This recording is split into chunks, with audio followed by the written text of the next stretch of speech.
Hello, and welcome to iHASCO's second quarterly vlog of 2020. In this edition, we have an insight into animation, we have an overview of GDPR and Brexit, we've got a behind the scenes on our new food safety courses, and we've got interviews with staff. But first, let's go over to Matt Newport on his virtual filming shoot. Today I'm directing a virtual filming shoot for our effective remote working course. We've pre-recorded a fake video meeting with our presenter Chris discussing virtual meeting etiquette. Maggie, Chrystal and James Wilson will be taking part today. I'm going to record them all separately. They've been briefed on how to act throughout it, but I'll also be directing them through the scene. So yeah, let's go behind the scenes and I'll show you how our virtual filming shoot will work. Hi! Dzień dobry. Dzień dobry, how are you? I'm good, thank you. How are you? I'm very well, thanks. I'm not sure if I'm set up well for you. No, that looks near enough good on actually. You're able to move the camera down a little bit, just so your head's off the screen. There we go, that's better. Okay, cool. So yeah, you'll need to maintain eye contact with the camera throughout this. All right. Most of it is just the presenter Chris talking to, you and the other ones taking part. So it's mostly just nodding along, like as if you're listening to him. But your big scene is when he says, "Be heard, but don't be a distraction." So we're going to pretend that window right there is on a busy street and it's making a lot of a noise. And at some point, you're going to be aware of that. And you're just going to close the window, turn back to the screen, and just carry on listening. Hi, Matt. Hello. Hello, you okay? Oh, I haven't got any volume here. Sorry. That's okay. So to just run through what your main segment will be, we've got 5 seconds where you sort of start to lose interest and think actually you'd rather get on with some work. So you pick up some papers, but then you can just put them down to the side, completely avoiding all eye contact with the camera then. But after 8 seconds, I think it is, I'll do the exact timings when we're doing it for real. You realise what you're doing actually is disrespectful. You sort of give yourself a shake to the head, you look back at the laptop, rearrange your camera a bit, and just maintain good eye contact, look a little bit smiley, and just focus on that. And that will be the most awkwardy bit, because you're just going to have to keep looking at that camera for quite a while. But if we just jump straight in practicing with this main sort of segment until we get that right, because firstly I need to figure out how to get the directing right on this bit, and it'll just be good for you to get a little bit of practice in on that as well. Just sort of pushed it around. Beautiful. Nice. I'll just be like that. Yeah. Cool, yeah. So you're trying to listen, but really you're only on a couple of hours sleep. So you do what you'd normally do if you're a bit tired. Yeah, you're trying to listen, but okay. So we'll shoot about 2 minutes worth of footage. Cool. Okay. So action. I'm filming from now. So yeah, you're just listening to Chris talking at you. We're going to shoot another about 1 minute 50 of this. I'll count you down when we get closer to 10, and then we're going to go and we're going to close the window. Yeah, great. Cool. And a yawn. Perfect. Yeah, this is really nice. 5, 4. Maybe just look at the window to acknowledge it's making a noise, and there we go. Get up, go shut it. And there we go. Sit back down, and there we go. We're going to look back now and nod and just listen to more of this.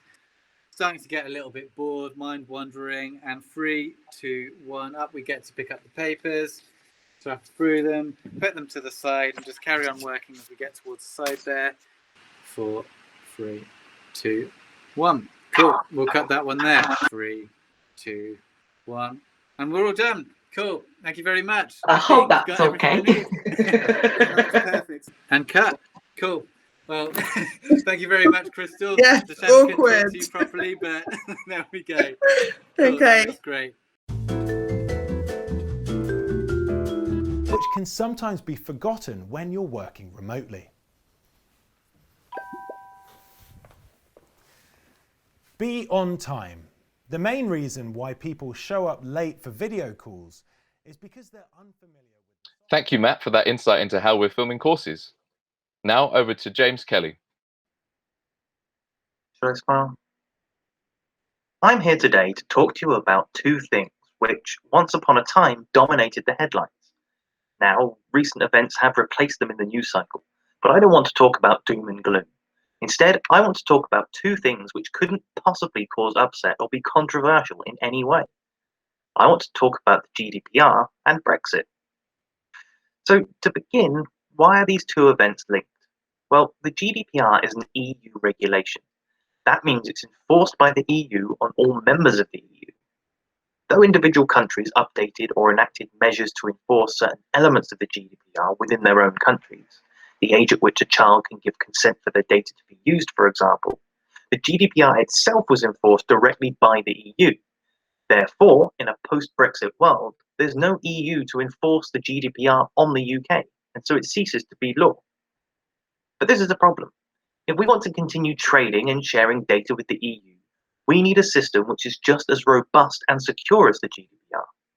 That's when we find ourselves in our current situation, where we have two GDPRs in effect in the UK, the EU GDPR and the UK GDPR. To explain this, we first need to understand where the UK stands in its current exit from the EU.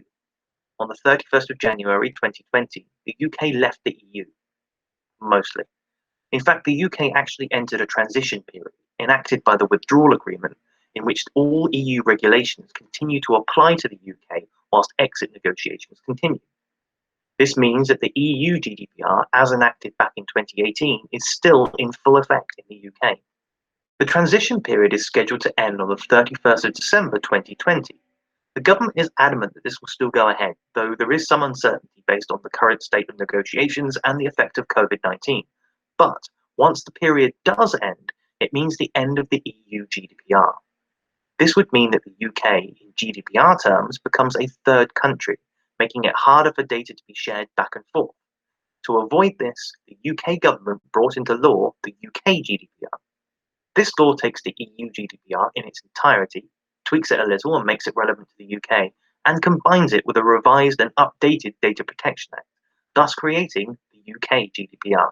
The UK GDPR came into effect on the day we definitely sort of maybe left the EU, on the 31st of January 2020, and it works alongside the EU GDPR until it ceases to be enforced in the UK, and we drop down to a regular, boring old one GDPR. Howdy! It's your boy Loco from iHASCO, and today we're going to have a little brief look behind the scenes at iHASCO's latest course, Managing Anxiety. So our writer Lottie has put together this phenomenal course which I've helped animate, and she's done a wonderful job of kind of collecting all these different methods and ways to help manage your anxieties better so that they're easier to handle in the future. So researching is one of the most important parts of creation, right? If you're going to create something, whether that be music, in fact, even if you're going to do sports, you're going to look at someone who's doing it right and doing it well, and then taking what you've learned and applying it to what you're going to do. So when I was doing my research, I looked at all the things that I liked, what worked well, and then I kind of took it home. I kind of fell in love with the idea of showing an elephant. So I was like, what if anxiety is a big elephant? I thought if it didn't have the word anxiety on it, it would be a bit too metaphorical and be like, why is there an elephant on the screen? I feel like with the word anxiety, it just makes it a little bit more clearer, right? And then, yeah, I love the little boil effect. I've tried to do that. If I zoom in, you can see when you're drawing animation, sometimes you can't get the lines exact. So the line sometimes wobbles in place, especially if it's not moving, if it's not being animated. But I really like it. I feel like it gives it a little bit more life, especially if we're going for this sketchbook vibe. To wrap up what I've been saying, took a lot of inspiration from different places, tried to go with a cool little sketchbook look, aesthetic. Also wanted to do a little bit more animation with this course, since we don't really have access to actors and stuff in current, COVID-19 situation. Yeah, I think that's about it. Yeah, all in all, I've had a lot of fun creating this course, researching this course, making this course, and I'm really excited to show everyone at iHASCO what we've been able to put together and produce, as well as our users. I think this course is going to be Really, really helpful. And I'm excited to share it with you guys. Anyway, I hope you have enjoy the rest of your day, and goodbye. Hi, Lottie. How are you doing? Hi, James. I'm good, thanks. How are you? I'm very well, thank you. I just wanted to sit down with you and talk a little bit more about the food safety courses that you've finished recently. Yep. So, who would you say the courses are aimed at primarily? Primarily, I guess we're going for 3 industries, which is catering, manufacturing, and retail. So within those spheres, it's anyone who handles food has to take these training courses. So it's a big net to cast. Mm-hmm. Definitely. So with something like that, if it's as varied as that, how do you do the background research to get the course content together? Well, originally I went, because I wrote the courses, so I went to the CIEH, which is the Chartered Institute of Environmental Health. So they do separate courses for those 3 industry sectors, for levels 1 and 2. So I gathered the syllabuses from those, and I just kind of worked out a way to put everything together in one, so we could offer one training course that caters to all 3 industries at the same time. And how long does it take? So you do the research, obviously, and then we have a course at the end of it. How long does it take to produce sort of, I guess, front to back? Ordinarily, we look at about 3 to 4 months for a standard course. But with this particular, in fact, this is probably our biggest project yet. It actually took us about 6 months from start to finish to make these 2 courses. So it was a animal. Quite the undertaking. Yeah, it was. So if it took 6 months to make, yeah, there must have been some more unique challenges that you had to face while making them. Do you have any? There were quite a few, actually. It was probably the most expensive course to date as well. So we actually had to set realistic budgets for what we wanted to achieve. We had to do 3 or 4, I think, separate filming days to bring everything together. Ordinarily, we would only have a maximum of 1. So tons of coordination with actors, directors, props. We had different people from different areas of iHASCO working with us as well. So coordination was a huge challenge. It wasn't quite a too many cooks spoil the broth, which I've just realised is a food pun. An unintentional food pun. But yeah, it was probably the coordination of the whole thing, getting everything ready in time for deadline was something else. Yeah, I can imagine 6 months as well, trying to get everything together at the same time. And that was over Christmas period as well. The animator was working on it. So there were certain delays just because of the office closure and trying to book people in when they were all off on Christmas holidays and stuff. Yeah. Winter flus as well, I imagine, must have got in the way. Yeah. So now that they're finished, do you have a favorite personal piece or personal part of the courses that you're really proud of? I'm going to have to be honest and say that my favorite part was not one that I contributed, but it was actually something that Elaine produced. It's a tiny little shot in the middle of the training course where we're showing what the damage food spoilage can have. So what she did is she set up effectively a little table's worth of fruit and would go back every day and take different shots of it as it gradually decayed. Oh, okay. But it's only on the screen for a matter of seconds in the actual training course, but you actually watch in like quick time, obviously, how these strawberries and stuff just decay and get all this fur and stuff on them. Like a disgusting time lapse. Literally super beautiful, but super gross, but really artistically done. And that particular little bit I just thought was gorgeous. I'm going to ask you a bit of a curveball here. Oh, no. Why do you think people should use iHASCO for their food hygiene training needs? I think, first of all, I guess it would just have to be an online training need. Like a lot of food safety and hygiene courses take absolutely hours, whether that's other e-learning providers or in person. And I think sometimes when something takes that long, you just lose focus and you don't always absorb the information you actually need to. So what I love about iHASCO is we've absolutely ensured that everything that needs to be in that syllabus is in it, but you get everything in well under an hour and a half, which is probably, I'd like to say, the only training course on the market that would give you that quality in such a short amount of time. Yes. And it's accessible for everyone as well, isn't it? I mean, you can take it from home, you don't have to leave your workplace, you could take it before you started work, on a lunch break, afterwards. So it's the convenience as well as the quality, I think. Well, you've actually stolen my last question away from me, because I was going to ask you how long the courses take to complete. Oh, okay. Well, I can give you specifics if you Go on. Give me a bit more detail. Well, obviously we've got level 1, which is for all level 1 food handlers, is 55 minutes. Mm-hmm. And then we've got level 2, which is 70 minutes. And then I'm currently writing level 3, which will be longer than 70 minutes, but also far less than anything else out there in the world. And an alternative method. Yeah. In closing, who would you like to thank for kind of making this happen? Obviously, we only have you today, but who else was involved in the process? Big players in the process was Elaine, who actually animated all of the pieces and did a lot of the storyboarding for the footage filming we did. Mike, who filmed a vast number of the footage that you'll see in it and gathered all of our props and helped hire our actors. Brad, who was there on the filming days and ensured that everyone got their food and drink in order to stay hydrated The most important role. Yeah. And he's got a cameo as well in a split second in one of the courses. And then also the production team that we hire externally. We had a cameraman helping us out that we've used for years. And I'm sure there's some people that feature as iHASConians that feature as extras. I would just like to thank There's always a few. There's always a few we grab. But honestly, it was a real team effort, this one. I think that's why it's probably the course I'm most proud of, because there was so much to get done and we had to be so precise and articulate and we couldn't miss anything. And I think we nailed it.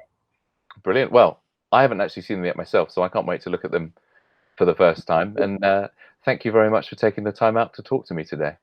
You're welcome. Thank you for having me. Anytime. Thank you, Lottie, for taking the time out to talk to me about the new food safety courses.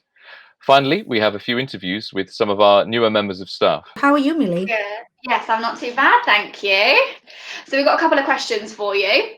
The first one is, where is your favourite holiday destination and why? The one has been, I've been already, was Maldives. I went there with my partner, 2011. And the reason why it's so special is because we were in the middle of running our own business, come from hospitality management background. So we had a restaurant in London and working really hard, silly hours. And then first week of January, we managed to run away there. First time, it's like amazing paradise. It was beautiful. But the reason why it was more special, because that same year, few months later, we entirely changed our lives and I fell pregnant. And the same year I gave birth to my triplets. So 2011 was such an amazing year that it started it. Started fantastically well. So that holiday. So the Maldives brought you exactly. I probably thought that's probably first and last time I'm going to ever go somewhere so far and so amazing, especially not with the three of them. With that. Yeah, I didn't even know you had triplets. That's amazing. I didn't know you had triplets. That's insane. Yeah, 3 identical boys. They're 8.5 now. Yeah. Okay, so the next one is, what have you been doing recently to keep yourself busy outside of work? Well, the last few months have been really quite crazy. So I've been actually working a lot. I started a job in a care industry 1.5 years ago, part-time, and I kept that job throughout the lockdown. So I've been actually working all the way through. So the weekends I had a care job and during the week was iHASCO. So can't really say I had much of the free time, but when I had, it was always with the boys and my partner. So I was very lucky that he had a chance to spend more time with them. So I had opportunity to concentrate and do both jobs. But, since the lockdown eased up a bit, we've been walking a lot, just playing football. But I've got 4 boys, basically. Yeah. So I'm usually a goalkeeper. Yeah. It's a football team there already. Okay. What is your favourite food? My favourite food is sushi. Always had been. I lived in London for 22 years and obviously you can have restaurants everywhere, but in London it's on every corner and diversity is everywhere. And being in the hospitality industry for 20 odd years, I've got a different kind of angles where I look at it, towards restaurants, and sushi is something that I always I enjoy the most. Quite lucky that my partner is a chef as well, so I never. Oh, really? Good food ever. I never, no, not since I met him. But yeah, sushi is definitely my favorite food. Ah, I'm not actually. I don't know if I like. I don't think I've ever had sushi. No, okay. No, He's I pretty don't good at think I making have. sushi as well. So yeah, no, I love it. Yeah. What did you? Obviously, you've just mentioned it that you've been in catering and stuff. But what was it that you done before you joined iHASCO? Well, this is the thing. I had a 20 years of career in hospitality management. So through that time, we ran two of our businesses in London and Windsor, which was great. But then having a boys, and kind of no help around. I've been pretty much full-time mom for the last 6-7 years. Year and a half ago, it was literally a matter of trying to find the jobs who will fit around the school hours. So care job was one of them, and iHASCO was an amazing opportunity. So I'm over the moon. I joined iHASCO 24th of February, so it fits my family life perfectly, and it just brings me back to, in one sense, a bit of corporate world where I was part of it for years, but nicely and slowly, getting to know people, and all good. The next one as well is how are you enjoying iHASCO? I'm enjoying absolutely since I started it, and it's been a bit of a obviously weird start because just after 3 weeks of joining and getting to know everybody, I barely had a time to get to know everybody on the floor with NBCs. I didn't have a chance to actually go to the room next door to get to know all the account managers. When it comes to creative team, I had opportunity to meet couples. So I haven't met two of you up to now, guys. I didn't even know really. So given the circumstances, that's the only thing that I thought I wish I had more opportunity at the beginning, but doesn't make any difference because we all kept in touch, through meets and we talk on a daily basis. And I had opportunity throughout the last 4 months to actually work all the time, which is great. And I'm looking forward to go back into office as well. So I'm hoping now in August, September, I will try to kind of go back for a few days, just get this kind of feel that, have opportunity to chat to your colleagues. I build up nice you've been really thrown in the deep end, really, haven't you? Like not fully knowing the whole team, like starting at such a difficult time. No, I mean, I've been really hard. I've been assigned to one pod with a couple of lovely ladies, Michelle and Louise, and I built up lovely rapport with them, and and ladies around me. But then there was only those 3 weeks, and it's just during the lockdown and while working from home, it is a bit difficult to keep this social aspect after work, giving all the responsibilities and everybody's dynamics. Yeah. Well, hopefully we can get back soon and you can get to know us all and how much fun we really are. Okay, well, that's it. That's all your questions done. Thank you for answering them for us. You're welcome. Thank you so much. And hopefully I'm going to have a chance to meet you all properly. I know. Let's hope so. Fingers crossed soon. Hi, Sam. Hey, Millie. How's it going? I'm good. How are you? All fine, thank you. Good. How's your morning been? Not too bad, actually. Quite busy, which I like because it feels like I'm just in the flow of things this morning. Nice. Like that. So we've got 5 questions for you today. Our first one is, where is your favourite destination that you have been so far? I would say New York, only because I've never been to a place like it where I've actually landed and thought, oh my God, do you know what I mean? Really? Yeah, I would say that's definitely up there. And I went once a few years back, and then I've been since, and I had the same feeling the second time, like it didn't go away. Did you go this year or last year? Yeah, I went in January this year, and then I went like 3 or 4 years ago before that. In New York, and you got that wow factor straight away. I did. I got it both times. I think it's just the fast-paced life, the massive buildings. I don't know. I just think there's something. The concrete jungle. Exactly, the concrete jungle. Yeah. Love that. Okay, fair enough. New York. How did you get into golf? We all know that you're a keen golfer. I am. Expertly over here. So my dad has always played, sort of socially, nothing serious. So he'd sort of always go with his friends. My brother was quite into it when he was younger, so I think it was just a case of I tagged along a couple of times, quite liked it, and then my dad, he was never like pushy, but just encouraged it, sort of took me down there with him. I hit a few shots, as you get better, it's more fun. So I quite enjoyed it. And then literally just carried on playing. I never really stopped. Although I will say I'm a fair weather golfer. So you'll see me more in summer than winter. I can hibernate a bit. Seasonal. You're a seasonal golfer. I do. I come out every summer. What is your there's a way of measuring it, isn't it? I know nothing about golf. Is it handicap? What's your handicap? So my handicap's 3. Which is like good, isn't it? Yeah. Like, you're impressive. It's okay, you're so naive. Millie. But yeah. I tell everyone that you're pro. No, not quite. Not quite. No, that's what I tell people. I'm like, yeah, I know a professional golfer. Like, yeah, of course I do. Oh God. Are you interested in any other sports, or is it just golf?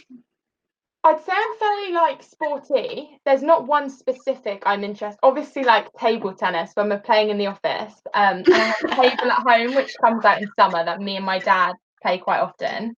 Tennis I play every now and again. I'd say I'm into quite a few sports, but take nothing seriously. Just sort of play a few on the side, just fun. So golf's your main girl, and then you have a little bit of sides. Love that. Okay. Exactly. How have you been keeping busy outside of work?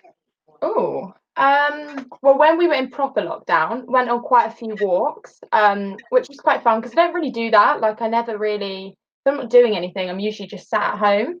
But I made an effort to go on quite a few walks, found some new routes. What else have I been doing? Obviously, when Zoom quizzes and all of that were at their peak, did quite a lot of them. I filled my Friday nights with that. I would say those were the 2 main things. Other than that, a lot of Netflix. Got quite a few series. Got through quite a few series. Not a few. Yeah, pretty much it. So walks. You're very chilled. Walks, series. Yeah, nothing very exciting, you know. I've actually really enjoyed like the laid back kind of lifestyle. The chilledness of it. Yeah, I think sometimes like life goes so fast. We live such a fast pace, it just moves. It was nice to be forced to sit back and not do much. I think that's one thing that I think almost everyone can agree on, is that the only thing, like one of the positive things that have come out of this is that we do not need to be rushing so much. There is no reason to have such a busy lifestyle. Like, we all can stop, chill, and appreciate a walk. I completely agree. And my brother and sister came home at the start of lockdown. And it was quite nice just to have everyone back together. Like, it was quite nice actually. I quite enjoyed it. Without the presents. Yeah, exactly. And the twinkly lights. So your last question is, how have you been enjoying iHASCO? Oh, I love iHASCO. I genuinely do. I always used to say, I don't think I could do an office job like 9 to 5, but it's made me realise I actually can, and the people make such a difference. I don't even think it's necessarily the job and what you do. I think a lot of it is who you work with. Yeah. And I really enjoy it genuinely day to day. Like, I don't dread going to work like I used to think, I would if I had an office job. Yeah. No, I really enjoy iHASCO. I agree. I definitely think I was the same. I always said that I could never do a 9 till 5 office job. But actually, I think not even just the people that I work with, but the whole company, the morals of the company, like how our company is run and organised and stuff. I think it makes such a difference. I actually couldn't agree more. And I think it does all start at the top as well. And then it sort of like flows down. Yeah. We're very lucky gals. Agreed. Very good company to work for, I will say. Exactly. That's it. You're all done. Thanks for asking our questions. Eureka. You're off the hook now. You can run away. Nice. Hi, Sam. How are you? Hi, Millie. I'm good, thank you. How are you? Yes, I'm good. Are you having a good morning? Yeah, busy with lots of leads coming in, so it's good. Always good when lots of leads coming in. So we've got 5 questions for you today. Super simple, no pressure. First one is, you've got a keen interest in theatre. What's your dream role? Oh, my dream role. I always really wanted to play Rizzo from Greece, actually. That was, it's one of the first shows I ever saw. And I remember seeing the part, and she's so sassy. And I always considered if I ever got that part, I'd consider myself I've made it. Yeah, that's a good one, actually. I don't know why, but I don't ever think of Grease as a musical or like theatre. I was thinking it was a movie. That's really bad, isn't it? I mean, I love it, and I've watched the film 100 times. But yeah, I mean, I've seen so many shows, and there's so many fantastic characters, but that for some reason is the one that always sticks out. Yeah, no, to be fair, that's a good one. I think I'd do the same one. To be fair, I think I see that role quite well. Rizzo, be good, but it's a good fun role to play. Actually, it's not boring, is it? No, I like the sass about it, and little pink jacket and some sunglasses. In it just with the pink jacket. So that you may have already answered that, but what is the best theatrical performance you've ever seen? The best I've ever seen. I'm currently a huge fan of Waitress, actually, one of the newer shows in the West End. And I just love it. I love everything about it. I love the story. I love the music. And it's just a really gripping show. It just kind of sucks you in. It's funny. It's emotional. And you leave kind of feeling really happy at the end of it. So. Oh, cute. I like that one. I've never heard of it. It's really good. It's got a really good soundtrack.